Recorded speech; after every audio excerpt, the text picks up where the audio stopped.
Assalamu alaikum dear student. This is me Aisha Fiaz and I'm your English teacher of class 7. I hope you all are fine and in good health. Dear students, open your Oxford Progressive English book at page number 234.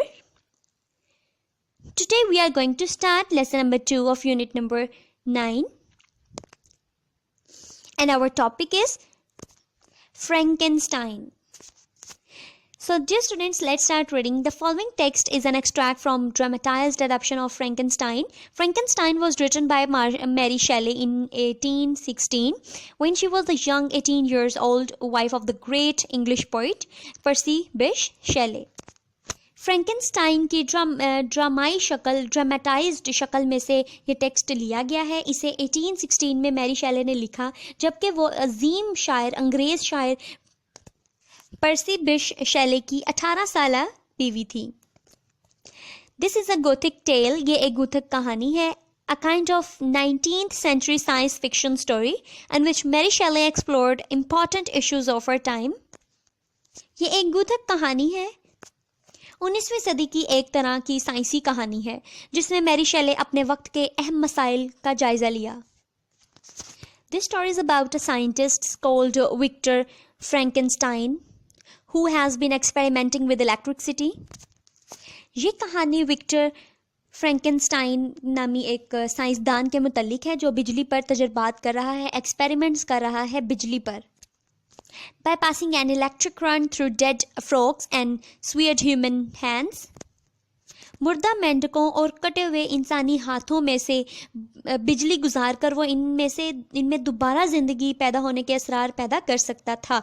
मतलब मुर्दा जो जिस्म थे, लाशें थीं, ठीक है, उनमें वो बिजली गुजार के उनमें ज़िंदगी के असरार पैदा कर सकता था. He could make them appear to come live along. As good as the other scientists experimenting in Mary Shelley's time.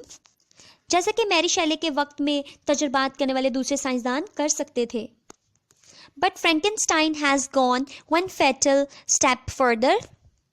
He is intending to harness the electricity from lightning to give life to a dead human being. मगर Frankenstein एक तबाहकुन कदम आगे बढ़ा चुका था. वो बरक़े आसमानी की बिजली को काबू में लाकर एक मुर्दा इंसान को जिंदा करने का इरादा रखता था. ये एक मॉन्स्टर है जो इस एक्ट के आगाज पर चादर के नीचे छुपी हुई तारों से मुंसलिक एक लाश है. मतलब तारों से जुड़ी हुई एक लाश है. जो भी डेड बॉडी है वो किससे अटैच है? वायर्स के साथ अटैच है. Frankenstein's friend Clerval admires him, but he is only just beginning to understand the enormous dangers of his friend's experiment. Frankenstein का दोस्त Clerval उसे मोटिवेट करता रहता है, लेकिन महज अब अपने दोस्त के तजुर्बात के गंभीर मतलब डेंजरस खतरात को समझना शुरू हुआ है. मतलब उसे पता है कि इसके आगे क्या खतरात पेश आ सकते हैं. At the opening of this extract, Frankenstein cousins Elizabeth has called unexpectedly and is worried by Frankenstein's strange behavior. इस कहानी के आगाज़ में फ्रैंकेनस्टाइन की चचाजाद कज़न एलिजाबेथ बताए बगैर इसे मिलने आ जाती है और इसके अजीबोगरीब रवैये पर परेशान होती है. जब एलिजाबेथ मिलने के लिए आती है फ्रैंकेनस्टाइन से तो फ्रैंकेनस्टाइन के दोस्त क्लरवल से उसकी मुलाकात होती है. एलिजाबेथ क्लरवल से क्या कहती है? मुझे लगता है कुछ गड़बड़ है. मैं फ़िक्रमंद हूँ. मैंने ऐसे ख्वाब देखे हैं कि मैं विक्टर को देखती हूँ और कोई खौफनाक चीज़ उसका पीछा कर रही है या वो खुद इसका पीछा कर रहा है. मगर बदकिस्मती और मायूसी का ऐसा एहसास होता है. मुझे अफसोस है. मुझे आपको ये बातें नहीं बतानी चाहिए. विक्टर अब कहाँ है? एलिजाबेथ अपने कज़न का पूछती है कि विक्टर कहाँ है. इस बात पर क्लरवल कहता है कि वो किसी मेहमान के साथ है, इसे ज़्यादा देर नहीं लगेगी. जब फ्रैंकेनस्टाइन आता है तो उसकी कज़न एलिजाबेथ जो है, फ्रैंकेनस्टाइन तुम मेरे साथ चलो, तुम्हारे वालिद बहुत बीमार हैं. इस बात पर फ्रैंकेनस्टाइन कहता है और नहीं, क्या हुआ? वो कितने दिनों से बीमार है.